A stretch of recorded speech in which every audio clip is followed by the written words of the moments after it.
ਸਾਡੇ ਵਿੱਚ ਬਹੁਤ ਵੱਡੀ ਗਵਾਹੀ ਆ। 10 ਸਾਲ ਤੋਂ ਫਾਦਰ ਸਾਹਿਬ ਗਿਲਟੀ ਨਹੀਂ, ਉਹਨੂੰ ਤਾਂ ਗਿਲਟਾ ਹੀ ਕਵਾਂਗੇ। 10 ਸਾਲ ਤੋਂ ਫਾਦਰ ਸਾਹਿਬ ਖੱਬੀ ਵੱਖੀ ਚ ਐਡੀ ਵੱਡੀ ਕਹਿੰਦੇ ਗਿਲਟੀ ਸੀ, ਮੇਰੇ ਹੱਥ ਵਿੱਚ ਆ ਜਾਂਦੀ ਸੀ। ਹੱਥ ਵਿੱਚ ਮੇਰੇ ਬਹੁਤ ਜ਼ਿਆਦਾ ਦਰਦ ਹੁੰਦੀ, ਕਹਿੰਦੇ ਮੈਂ ਉਹਨੂੰ ਪ੍ਰੈਸ ਕਰਦੀ, ਉਹ ਥੱਲੇ ਉੱਤੇ ਵੀ ਚਲੇ ਜਾਂਦੀ ਸੀ। ਐਡੀ ਵੱਡੀ ਗਿਲਟੀ।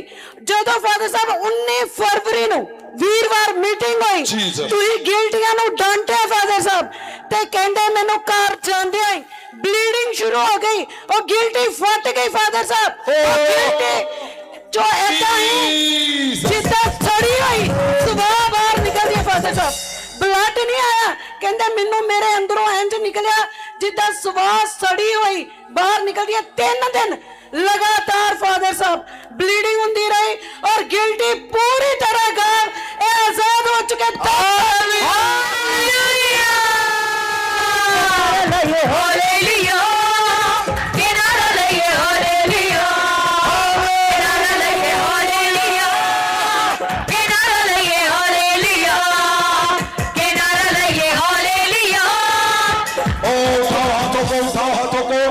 आपने 3 बार हालेलुया, 1 जंप, और क्या होना है? सबसे बड़ा मिराकल आज लेकर जाओ। बोलो हालेलुया।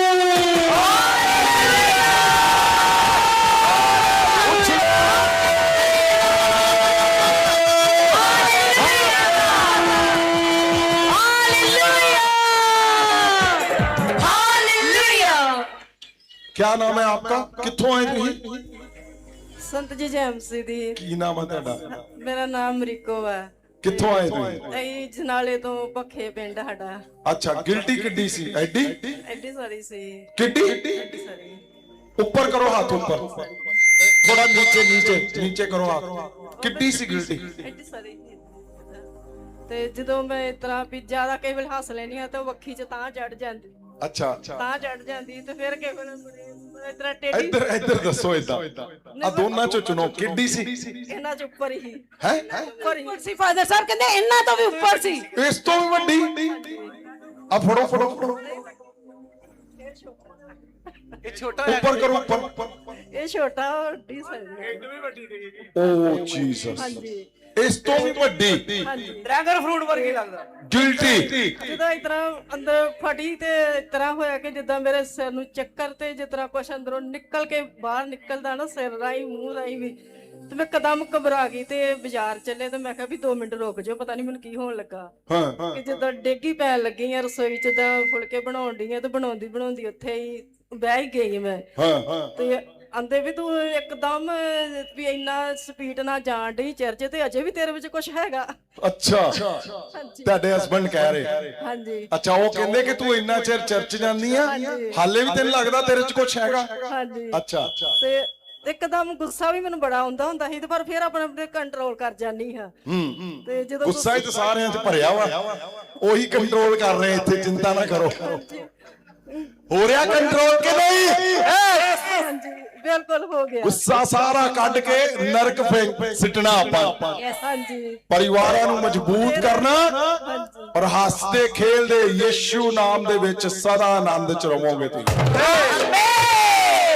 ਅੱਛਾ, ਫਿਰ ਸੰਤ ਜੀ ਇਤਨਾ ਵੀ ਜਦੋਂ ਇਦਾਂ ਠੀਕ ਇੱਕ 3 ਦਿਨ ਹੋ ਗਏ ਮੈਨੂੰ ਏਦਾਂ, ਤੇ ਮੈਂ ਵੀ ਚਲੋ ਮਹੀਨਾ ਹੋ ਗਿਆ ਮੈਂ ਚੈੱਕ ਕੀਤਾ, ਮੈਂ ਹਾਂ ਸ਼ਾਇਦ ਵੀ ਮੈਨੂੰ ਮਾਈਕ ਨੂੰ ਕੋਲ ਕਰ ਲਿਓ। ਹਾਂ, ਬਿਮਾਰੀ ਦੇ ਕਰਕੇ ਨਾ ਹੋਵੇ, ਪਰ ਨਹੀਂ ਹੀ। ਤੇ ਉਹ ਪੇਟ ਜਿਹੜਾ ਦਰਦ ਸੀ ਹੁਣ ਬਿਲਕੁਲ ਨਹੀਂ ਦੇਦਾ, ਕਿ ਜਦੋਂ ਮੈਂ ਇਤਰਾ ਆਪਣੇ ਅੱਖਾਂ ਬੰਦ ਕਰਕੇ ਤੇ ਮੈਂ 10-5 ਮਿੰਟ ਲੰਮੇ ਪੈ ਜਾਂਦੀ ਹਾਂ, ਤੇ ਖੁਦਾ ਵੱਲੋਂ ਜ਼ਾਹਰ ਹੋ ਜਾਂਦਾ ਵੀ ਜਿਸ ਤਰ੍ਹਾਂ ਕੋਈ ਬੜੀਆਂ ਚੀਜ਼ਾਂ ਅੰਦਰ ਇਕੱਠੀਆਂ ਹੋ ਕੇ ਤੇ ਗੁੱਛਾ ਵੱਜਾ ਪਿਆ ਵਾ। ਤੇ ਉਹ ਜਦੋਂ ਦਿਸ ਜਾਂਦਾ ਸੀ ਤੇ ਉਦੋਂ ਫਿਰ ਦਰਦ ਹਟ ਜਾਂਦੀ ਸੀ, ਤੇ ਜੇ ਨਹੀਂ ਦਿਖਦਾ ਤੇ ਫਿਰ ਦਰਦ ਹੋਣੀ ਜਾਂਦਾ। ਫਿਰ ਉਹ ਦਿਨ ਕੀ ਹੋਇਆ? ਬਾਹਰ ਹੋਰ ਦਿਨ ਫਿਰ ਬਾਹਰ ਆ ਗਿਆ, ਕਾਲਾ ਕੀ ਨਿਕਲਿਆ? ਕਿੱਦਾਂ ਸੀ? ਪੀਸ ਜਿਸ ਤਰ੍ਹਾਂ ਕੱਟ ਕੇ ਸਵਾਦ ਦੀ ਤਰ੍ਹਾਂ ਘਿਰ ਜਾਂਦੇ, ਜਿੱਦਾਂ ਗਿਆਰੀ ਦੀ ਹੁੰਦੀਆਂ, ਏਦਾਂ ਹੋਇਆ ਸੀ। ਹਾਂ, ਤੇ ਫਿਰ ਬਾਅਦ ਚ ਮੁੜ ਕੇ ਠੀਕ ਹੋ ਗਈ ਆ ਮੈਂ। ਬਿਲਕੁਲ ਠੀਕ। ਫਿਰ ਬਿਲਕੁਲ ਠੀਕ ਹੈ ਹੁਣ। ਜੀਸਸ ਹਾਲੇਲੂਇਆ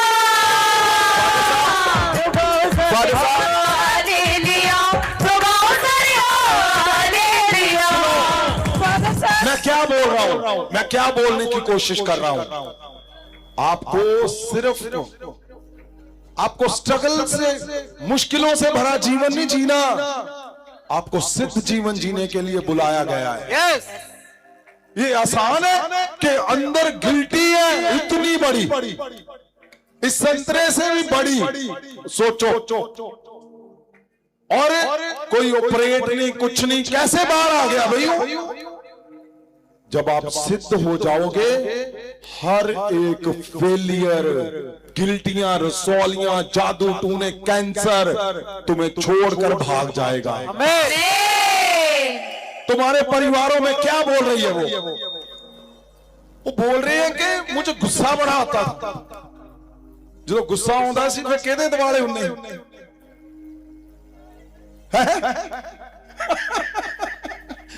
दसो कोई नहीं, सारिਆਂ ਨੂੰ ਆਉਂਦਾ ਹੁਣ ਅੰਦਰ ਦੀ ਯਾਦ ਆ ਰਹੀ ਸਾਰਿਆਂ ਨੂੰ।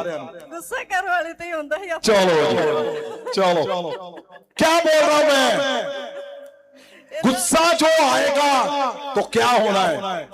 बस फिर रोजे प्रार्थनाएं बाद में है कहना, पहला यदि झुंडी फाड़दा मैं। नहीं इतना नहीं कुछ भी। संत जी ने वो कुछ दसिया, अज बाद च सुनते हैं। पहला इनू है गुस्सा क्यों आ रहा है? क्योंकि सिद्धताई की ओर ध्यान नहीं है। गुस्सा इसलिए कि वो कभी सीखा ही नहीं कि हमें एक दूसरे का ऑनर करना है। जो मुंह में आया बोल दिया, गलत है। आप परमेश्वर का डिसऑनर कर रहे हो।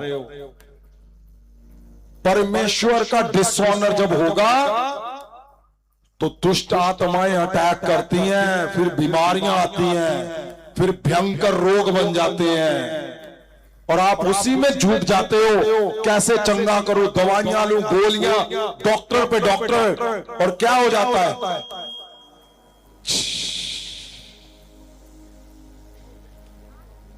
परमेश्वर क्या सोचकर बैठा है? मेरा वंश मेरे विरासत को आगे लेकर जाएगा। सिद्ध जीवन जियोगे, बीमारियां, कैंसर, HIV, रसौलियां तुम्हारे अंदर से अपने आप भागेगी। इनको पता चल जाएगा कि ये सिद्धताई की ओर चल पड़े हैं। अब भूत अंदर रहेंगे, बीमारियां जाती रहेंगी। यीशु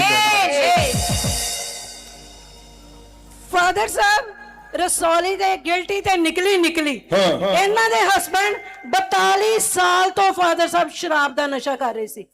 किन्ने साल तो? 42 साल तो फादर साहब। हुण उन्हां दी उम्र 55 साल है। 13 साल दे सी जदों तो शराब पी रहे। 13 साल दे सी, हुण 42 साल तो शराब पी रहा लगातार फादर साहब। रोज पीनी है 100-150 दी। पर जिवें तुसीं हुणे क्या भी ਜਦੋਂ ਇੱਕ औरत अपने घर तो निकल पैंदी है, वो अपने बच्चों ਨੂੰ ਛੁਡਾ ਲੈਂਦੀ है, अपने पति ਨੂੰ ਛੁਡਾ ਲੈਂਦੀ है। फादर साहब इदां ही अपने घर तो निकले ਜਦੋਂ ਇਹਨਾਂ ਨੇ अपने पति ਨੂੰ ਛੁਡਾਇਆ परमेश्वर तो पूरी तरह। हालेलुया बड़ी कवि कविता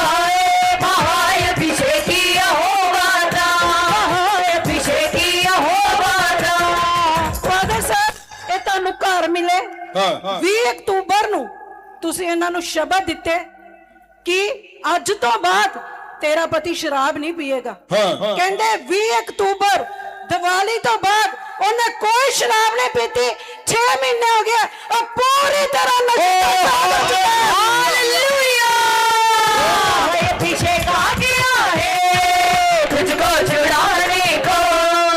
हाँ जी किन्ने चेर तो शराब पींदे सी? 13 साल तो जी। जो गुस्सा आਉਂਦਾ ਸੀ ਫਿਰ ਉਹੀ ਚੱਲਦਾ ਹੋਣਾ ਹੈ। ਨਹੀਂ ਬੋਲਦੇ ਤੁਸੀਂ ਜ਼ਿਆਦਾ। ਤੁਸੀਂ ਹੱਸਦੇ ਬਹੁਤ ਆ। ਮੈਂ ਜਦੋਂ ਕਿੰਨਾ ਗੁੱਸਾ ਆਉਂਦਾ ਕੀ ਗੱਲ ਆ ਦੱਸੋ। ਗੁੱਸਾ ਇਦਾਂ ਹੀ ਵੀ ਜਦੋਂ ਨਹੀਂ ਕਿਸੇ ਗੱਲ ਦਾ ਛੇਤੀ ਹੋਣਾ ਤੇ ਇਦਾਂ ਹੋਣਾ ਕਿ ਜਿੱਦਾਂ ਪਰੇਸ਼ਾਨ ਸਾਰਿਆਂ ਦੀ ਜਿੱਦਨੂੰ ਵੀ ਕੁਝ ਹੋਣਾ ਉਹਨੂੰ ਨਾ ਇਹ ਕਹਿ ਦੇਣਾ ਮੈਂ ਵੀ ਚੱਲ ਇਹਨੂੰ ਨਹੀਂ ਕੁਛ ਹੋਇਆ ਮੇਰੇ ਕੋਲ ਗਲਤੀ ਹੋ ਗਈ। ਕਿਸੇ ਦੀ ਗਲਤੀ ਆਪਣੇ ਤੇ ਲੈ ਲੈਣੀ ਤੇ ਉਹ ਆਪ ਨੂੰ ਸਗੋਂ। ਕਿੰਨੇ ਚਿਰ ਤੋਂ ਸ਼ਰਾਬ ਪੀਂਦੇ ਸੀ? ਇਹਨਾਂ ਨੂੰ 12-13 ਸਾਲ ਤੋਂ ਪੀਂਦੇ ਸੀ। ਅੱਛਾ ਕਿੰਨਾ ਚਿਰ ਪੀਂਦੇ ਰਹੇ?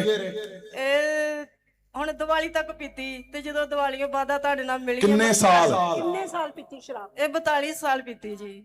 40 ਤੇ 2 42 ਸਾਲ ਹਾਂਜੀ ਸ਼ਰਾਬ ਪੀਂਦੇ ਰਹੇ। ਹਾਂਜੀ ਸ਼ਾਮ ਨੂੰ ਪੀਂਦੇ ਸੀ ਤੇ ਜਦ ਮਤਲਬ ਵੀ ਜੇ ਕਿਤੇ ਘਰ ਪਾ ਕੇ ਜੇਬ ਚ ਲੈਂਦੀ ਆ ਤੇ ਸਾਹਮਣੇ ਪੀਂਦੇ ਸੀ ਫੇਰ ਨਹੀਂ ਨਸ਼ਾ ਹੁੰਦਾ ਤੇ ਜੇ ਬਾਹਰ ਪੀ ਲੈਂਦੇ ਤੇ ਫੇਰ ਪਾਈਆ ਹੀ ਇੰਜ ਹੁੰਦੀ ਸੀ ਵੀ ਜਿਤਨਾ 10 ਬੋਤਲਾਂ ਪੀਤੀ ਹੁੰਦੀ। ਸਾਹਮਣੇ ਡਰਦਾ ਹੋਣਾ ਨਾ, ਇੰਨੀ ਕੀ ਪੀਂਦਾ ਹੋਣਾ, ਬਾਹਰ ਕਹਿੰਦਾ ਹੋਣਾ ਹੁਣ ਕੋਈ ਗੱਲ ਨਹੀਂ ਨਸ਼ਾ ਨਹੀਂ ਫਿਰ ਗੁੱਸਾ ਬਾਹਰ ਹੋਣਾ ਹੋਣਾ ਤੁਹਾਡਾ ਕਿ ਠਹਿਰ ਜਾ ਜਰਾ है ਨਹੀਂ ओ सुनो मैं क्या बोल रहा हूं, अगर आज फैसला ना लिया 40 साल सोच लो कितनी दर्द से भरा होगा वो 40 साल का जीवन। अगर आज फैसला ले लिया तो एक वाइफ अपने हस्बैंड को निकाल लेगी उस नशे से जो नशा 40 साल से है।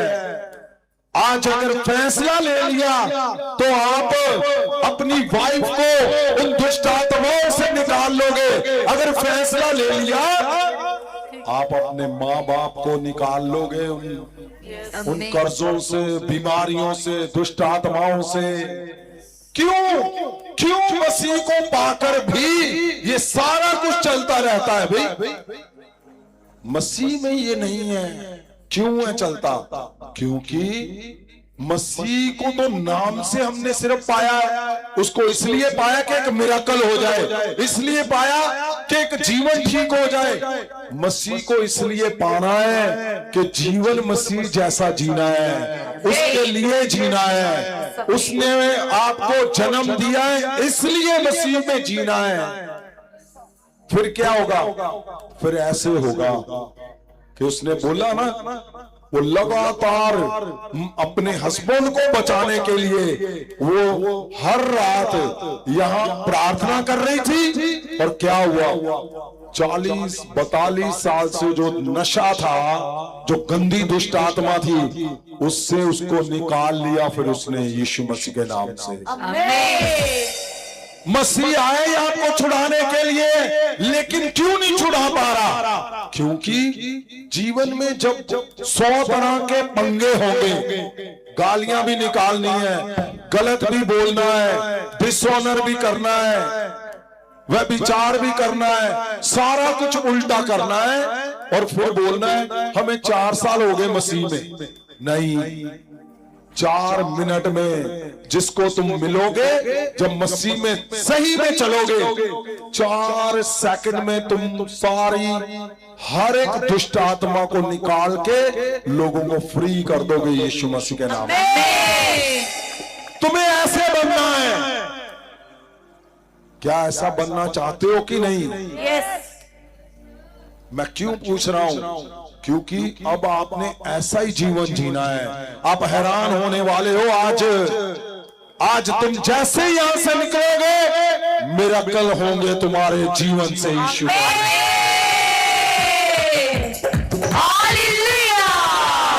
फादर साहब, कोई 150-200 दी शराब, 5000 रुपया महीना और 60,000 रुपया साल दी फादर साहब, और 42 सालां च वेखो और ਲੱਖਾਂ रुपया दी फादर साहब शराब पी ਲੱਖਾਂ रुपया दी। कहंदे घर लड़ाई झगड़ा भी रहिंदा ही, और बाहर भी लड़ के आउंदा ही, पर मैं लोकां नूं कह दिंदी हुंदी भी ਇਹਦਾ कोई कसूर नहीं है। ਉਹਨਾਂ ਨੂੰ ਬਚਾਉਣ ਦੇ ਲਈ ਮੈਂ ਦਵਾਈ ਕਰ ਦਿੰਦੀ ਹਾਂ। मैं दुआ ही कहंदे करदी ਸੱਤਨ ਹੋਣੀਆਂ ਜਾਂਦੀ, ਬਸ ਘਰ ਵੇਖ ਕੇ ਦੁਆ ਪ੍ਰਾਰਥਨਾ ਕਰਦੀ। ਖੁਦਾ ਗਾੜੀ ਬੇਨਤੀ ਕਰਦੇ ਨਾ, ਘਰ ਸ਼ਾਂਤੀ ਨਾਲ ਆ ਜਾਣਾ, ਤੇ ਫਿਰ ਪੱਖਾ ਛੱਡ ਦੇਣਾ, ਰੋਟੀ ਖਾ ਲੈਣੀ, ਚਲੋ ਸੌਂ ਗਏ। कहना सो जवे हम चुप करके बस है। पर फादर साहब जेड़े नबी ने शब्द दिते, साडे पिता ने वर्ड दिते कि आज तो बाद शराब नहीं पिएगा, वो परमेश्वर ने पूरे कीते और 42 साल दे नशे तो पूरी तरह आजाद कर दिया।